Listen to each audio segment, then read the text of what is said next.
Morning, everybody. I'll give it that minute to let people log on. Got some updates. I embedded in this post, this video, I put in a link to the International Criminal Court, and it's a prosecutor. She writes up a big story about the investigation they're doing into Palestine now. So we put out that letter, went out to all 5 main UNSC members who absolutely vote on International Criminal Court decisions, whatever they come up with, and it goes to those 5. I took the liberty of going to the 5 first, give them a heads up that this is what the intention is of concerned citizens in Canada, and it's over Pastor Coates being placed in prison over freedom of religion. However, enshrined in our Charter of Rights and Freedoms is also freedom of movement. Now, the world-binding powers have ruled that we're in a pandemic. COVID-19 is a world global pandemic. They make international law. They decide on how the world moves forward. Now, Canada didn't follow suit. All of those countries outside of the United Kingdom have all restricted freedom of movement. Absolutely. UK is a binding 5 member. They decided not to. Many people in Hong Kong were given permanent citizen status. For Canada as well, the same exact thing was done, whether that's through the UK or through our politicians. We're supposed to be a sovereign country. That's what the world believes. They don't believe we're in colonialism that they know of. So why did Canada make that decision to say it's okay to put freedom of movement up here when we know absolutely viruses and airplanes are absolutely the #1 source of spreading any viral infection throughout the world? Canada continued on that road. We have over 1 year of absolute exhibits through our government of Canada and through the province of Alberta to prove beyond any reasonable doubt that absolutely our politicians listed above, Jason Kenney, opposition leader Rachel Notley in the province, Justin Trudeau, Prime Minister of Canada, and opposition leader Aaron O'Toole absolutely knew what was going on, absolutely had massive travel internationally placed upon Canada, and specifically the hardest hit region, Alberta, per person capita, than anywhere else in the world. Absolutely, even higher than the UK. So now the point is, we've told the 5. They absolutely have that letter many of you signed. Now we're going to present the same letter, and I'm going to file with exhibits. So it's going to take a little bit longer. We're going to work on it. Well, I'm going to work on it here over the next coming week and a half. I have a big travel to do to Ontario. But we're going to take all the names from the first letter, and we're absolutely going to take all the new names or those missed.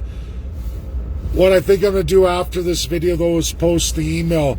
So nothing's ever done. We're only in one small part of a process. As long as James Coates is in prison and being held, it's no different than the Uyghur Muslims that Canada loves to talk about against China.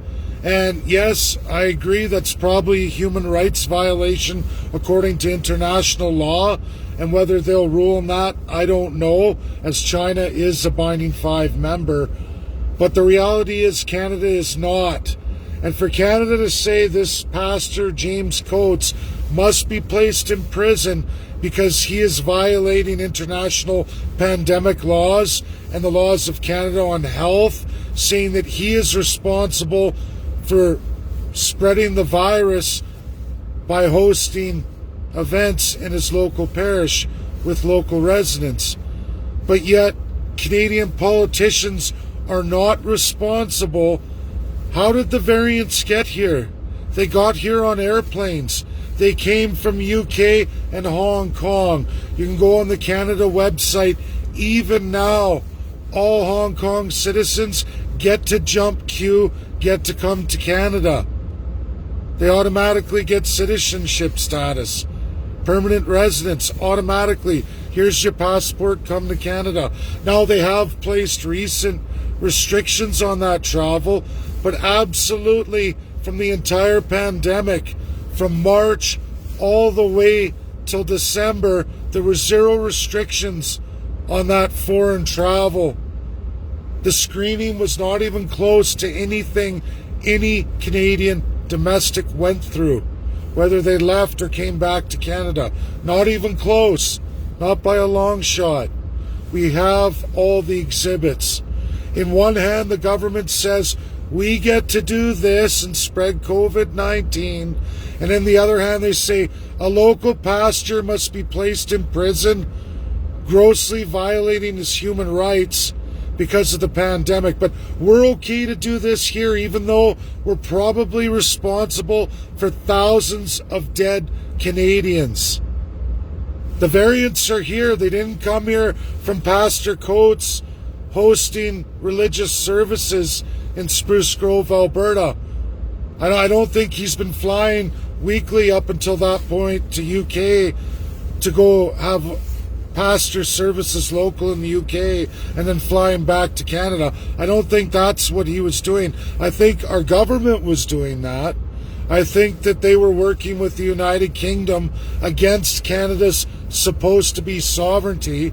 It's written right in our Constitution. Absolutely all of our immigration swear an oath of allegiance to that system. We are in a constitutional crisis.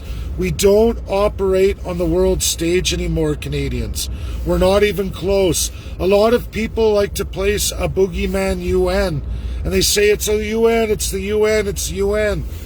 The General Assembly of the UN, which is every nation in the world, most of which of the world that has UN status, a sovereign state, since 1946. That's the new world system. Absolutely run by all the allies of World War II, 100%. The General Assembly is one of 6 organs with zero ability to enshrine anything into international law. It must go to the 5, and those 5 allies decide, and it has to be unanimous, all 5, if that's to be binding law. There are binding laws in this world, and then there's non-binding. When you hear the term non-binding, it means your country has taken that from the General Assembly, not ratified, which means not passed by the binding 5 allies. Last time I checked, Canada was an ally. Why would Canada enshrine laws against the binding 5, the allies of World War II, when they say no? Doesn't matter if 4 say yes and 1 says no, it means no. They accept this. The world must accept this. It's been that way since 1946. Canada, for many decades now, has decided through our politicians, we're going to give our sovereignty to one of those states in absolute violation of international law and say that we'll go with whatever this other state says no matter what. That only works if you're a UNSC binding member. Canada is not and has never been. We've sat on the council. We've never had the veto power or the power of a binding 5 member. There's no reason on this earth for any nation to operate in that manner unless you're fully autocratic. When you go through the link here, you're going to see that international court talk about some of this in relation to Palestine. Another thing I got this morning was Bloomberg News, where they go through the binding 5 members. USA is waking up, and so is the left media. They're starting to go, oh, wait a minute. Maybe we haven't seen things exactly as they are. And then Americans start to see, at least from the left side, oh, wait a minute. We have majority shares in World Financial, World Bank, World monetary fund, International Monetary Fund. The States is in deep. It all started in San Francisco, California. The world is the way the Allies made it, and there isn't anyone getting out of it. That's just the way it is. I didn't make this world. It's to teach everybody how we are to operate in this world. Canada wasn't supposed to operate this way since 1952. Russia and USA are waking up to the reality of how Canada's operating. That letter made a difference. It's making a difference. And they're going to work together. If anyone missed Linda Thomas Greenfield's presentation, Russia was right up there. Rupley News was there. They asked on behalf of Putin, are we going to be able to work together now? And USA said yes. Things change. People come on board. Things happen. We can either be a part of it, stay cutting edge, and go forward with the world as it is and learn how to properly work within it, or we can sit back, sit with our country in the garbage can, continually going down the international toilet. We can blame every boogeyman. Oh, it's the International Billionaires Club. They're destroying us. Oh, it's the UN. Oh, it's this. That and those things will always be here for us, people.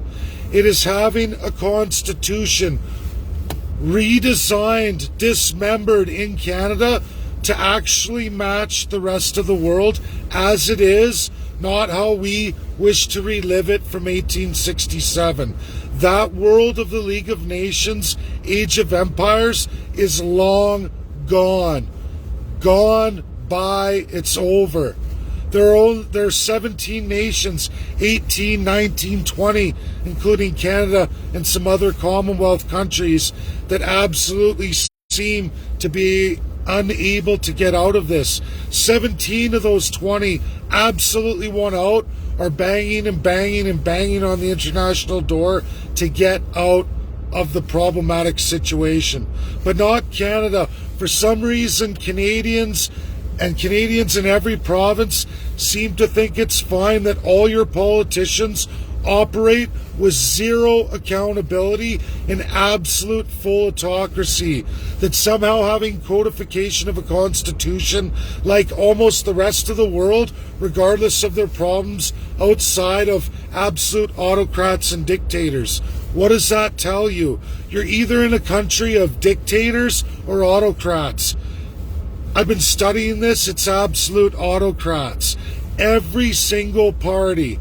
Not one premier in the history of Canada across any province has ever wanted to enshrine any kind of constitution cementing 2/3 of your rights. You can look at Russia. There's over 100 constitutions. 100. There's the federal constitution, the federation's constitution. Everyone keeps going, Putin, oh, he's an autocrat. He is like an EU of a Russian federation. There's over 20 republics in that federation, as well as 85 regions. They all have constitutions. Whether you like their system, their laws, their governance, they all have different rules for legislatures or parliaments or assemblies, much like the United States. Not maybe as democratic as the United States. That's not our business. Our business is what rights are the people enshrined with. We have none in Canada. 2/3 of them are not enshrined at all. They're subject to whatever politician you elect, premier in any province or territory, and they do absolutely, in a majority government, anything they want. Age of Empires, kings and queens. That's absolutely what the Canadian system is and has been. The Charter's getting trampled on. Jason Kenney's trampled on it. He's removed the criminal court, your right to go to trial for all kinds of things. That's coming. 3 phases of a bill on that just passed last year. The Lieutenant Governor checkmarked it. Another foreigner from another country who's barely been in Canada, friends of Prime Minister Justin Trudeau. Yes, Jason Kenney, take away their rights. It's unconstitutional, even in our very, very limited Canadian Constitution. One of the worst constitutions in the world, besides another 20 countries that have similar problematic constitutions. We have to wake up. Only we can change it. It does take a vehicle. It takes a party. I ask all of you to share this and say this to people. Why is it nobody wants to challenge anything in real international arenas, real international binding law?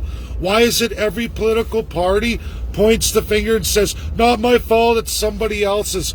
How come not one political party thinks it's a problem that we don't have any regional authorities that give the power to the people? No enshrined rights. We elect singular politicians every 4 years to have absolute autocratic power over us. Why is that not a problem, everybody? It's 2021. We're literally 100 to 200 years behind many, many nations. The United States of America, there are states with constitutions twice as old as Canada's. That's sad. That's really sad. That screams pathetic. We can't continue like this. We're only going to get worse and worse on our way to Venezuela. That's absolutely how you end up in those situations. When you allow 1 to 3 people to run an entire province, that's pretty pathetic. Nobody is skilled like that. Nobody. And we can't have, like, for example, Alberta, 87 MLAs elected, and only maybe a dozen are doing any kind of work at all. The rest are collecting a paycheck. It's already a big, fat, bolstered government, massive in size compared to anything in the United States of America. Massive. And the debts to prove it. The debts that don't compare to any state in the U.S. really at all per capita. It's pathetic. Canada is a joke, and we're not getting any better as we're all watching it get worse. The financial nightmare, every 4 years we're doubling down. The viability of this country is gone. You, the people, are going to be worth nothing. You're going to be a Venezuela. I know where we're going to be in 3 years. I can clearly see that. I can see exactly where Canadians are going to be. We don't have time or anything else to put into these parties anymore. We don't. We're out of time. We're going to go forward with this International Criminal Court. We're going to try it. I'm going to be pushing that. We're going to need more names, and you'll all get to see that come forward. It's going to be another example of what can be done in this world, like many other nations do, but not yours, Canada, because they seem to think that the international laws, like many other dictator-type countries do in this world, and then they wonder why the world hates them, why there's sanctions imposed, whether they're visible and upfront or not. But you all know we're living in it. We have to end this abuse. We have to stop this injustice of a system that is absolutely broken. And it starts with constitutionalism. We are in a literal constitutional crisis, have been for a very long time, and it's only getting worse. We need all of you. Thanks, share. That's my ramble this morning. Got to finish my bumper, and then it's off to the races tomorrow morning to Ontario. Got to skip Grand Prairie too, everybody. Sorry. Have a great morning.